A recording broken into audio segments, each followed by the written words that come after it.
I'm Erin from Mrs. Beer's Language Arts classroom, and I wanted to share one of the tasks that I'm working on today to gear up for back to school time. I had the chance to work in my classroom for a couple hours this morning. Now while my littlest is napping, I wanted to go ahead and organize my emergency sub binder.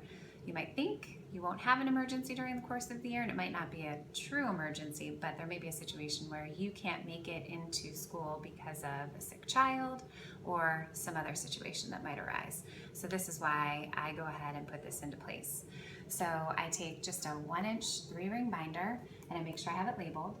And this is something that'll stay on my desk for the entire year so that my teammates or anyone else, an administrator, would be able to walk into my classroom at any time, find it, and know exactly what it would be for. So I incorporate 3 things into my emergency sub binder.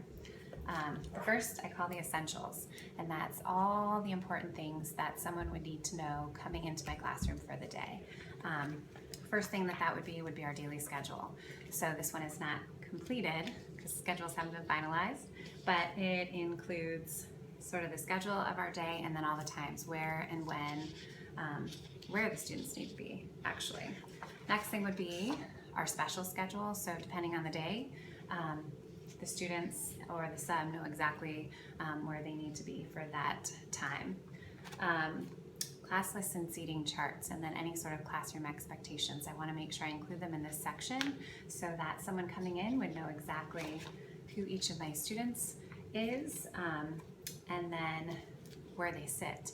And I use seating charts for 2 reasons. One, so that the sub knows exactly who the students are, but also I keep 2 sets. One is for attendance. So in the morning when the students arrive, the sub can basically go from desk to desk and see whether or not that student is there. If they're not, gets an X marked on it, and then this gets taken down to the office. So a seating chart is a really good tool for simply taking attendance, because often we have our computers and the subs don't necessarily have that capability to enter that into the system. So having the paper copy there to take down to the administrative assistant is the next best thing. So, and then lastly, you want to make sure you include anything with fire drills or tornadoes or lockdowns or any other sort of emergency situation that could come up, because just like you didn't think you were going to be absent that day, emergencies come out of nowhere. So just having some sort of information letting the substitute know where students need to go in those situations is essential, because those things do pop up. So that's the essential section. My next section is basically my lesson plans. So I like to keep a read aloud that I may be doing, since obviously it's back to school. This is a read aloud that will be taking place, but I keep it in here just as a reminder that that's how we start our day with our classroom meetings. And so that's one of the things that I want to incorporate so that the sub will know exactly what book to start the day with. This is just a template of what my lesson plans looks like, but obviously this will be completed and filled in so that there's no question what is going to take place during the course of that school day. And then lastly is the work that the students are expected to do.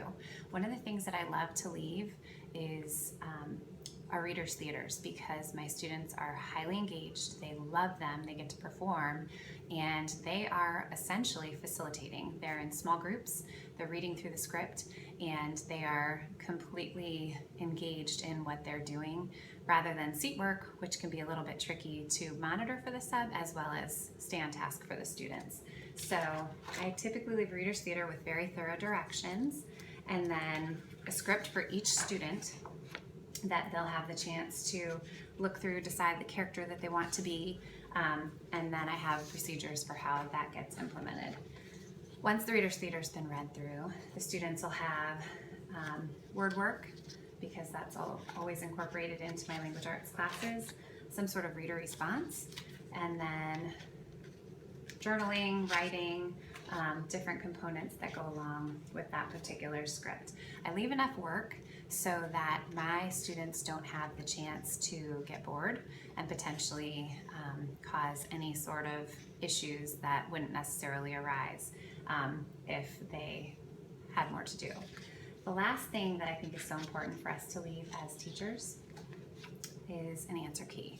So any work that you're planning on doing with students, make sure that you leave an answer key, because depending on what time they arrive, they may not have the chance to get through everything, and make sure that they know all the answers. So leaving an answer key just gives them one more tool for success for that particular day. In the back, I just leave additional work. I'm going to take this out. I just organized this so that depending on the time, I have all these different sets of tools ready to go in my binder for my emergency sub plans. So if you are looking for one more way to get yourself organized for the school year, get your emergency sub binder together, because what I can tell you is that on a Tuesday at 3 a.m. in October, you're going to wish you'd done it now. I hope you have an amazing school year and no emergencies, but if one does arise, now you're prepared. Have an awesome rest of your summer.